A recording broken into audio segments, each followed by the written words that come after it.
Hey guys, welcome to Asset Pet Shop. Today চাব পাৰিছে ককটেলৰ এটা ব্ৰিডিং পেয়াৰ দাদা একজনে অৰ্ডাৰ দিছিল নলবাৰীৰ হয় তেখেতে অনলাইন মোৰ ইউটিউবত চাই কিনে অৰ্ডাৰ দিছিল আৰু পেমেণ্টটো এডভান্স মোক অনলাইনে কৰি দি দিছে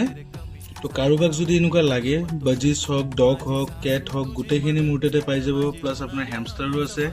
মানে পেটছৰ সকলো ধৰণৰ বস্তু মোৰ তাতে পাই যাব আৰু এইটো বৰ্তমান মই ডেলিভাৰী দিওঁ ওচৰে পাজৰে হ'লে মই নিজে যাই ডেলিভাৰী দিওঁ তো বলক ভিডিওটো চাই থাকিব মই কেনেকৈ ডেলিভাৰী দিওঁ আৰু কাষ্টমাৰ ৰিভিউটো ল'ব ট্ৰাই কৰিম তো বলক তো এইটো দেখিব পাৰি যে গাঁৱৰ বহুত ভিতৰত হয় তো এইটো কাষ্টমাৰক পালোঁ এইটো ৰিভিউটো লওঁ বলক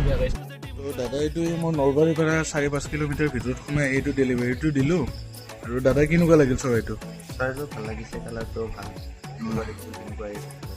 আৰু আপুনি মোকতো অনলাইনে পে'মেণ্ট কৰিছিল পেমেণ্ট অনলাইনে কৰিলোঁ আৰু ছেফলি ডেলিভাৰী দি দিছোঁ আৰু দাদা ফাৰ্ষ্টতে ট্ৰাষ্ট কৰা নাছিল কিন্তু মই দি দিছোঁ এইটো এতিয়া টাচ কৰিব পাৰি নে নোৱাৰি দাদা পাৰি আৰু এইটোতো চাই লওক বহুত গাঁৱৰ ভিতৰত আহি গৈছোঁ এইটো দি দিলোঁ আৰু মোৰ ফালৰ পৰা চৰাই লৈছিল দাদা ফাৰ্ষ্ট টাইম সেইকাৰণে মই দানা মোৰ ফালৰ পৰা আধা কেজি গিফ্ট দি দিছোঁ তো ঠিক আছে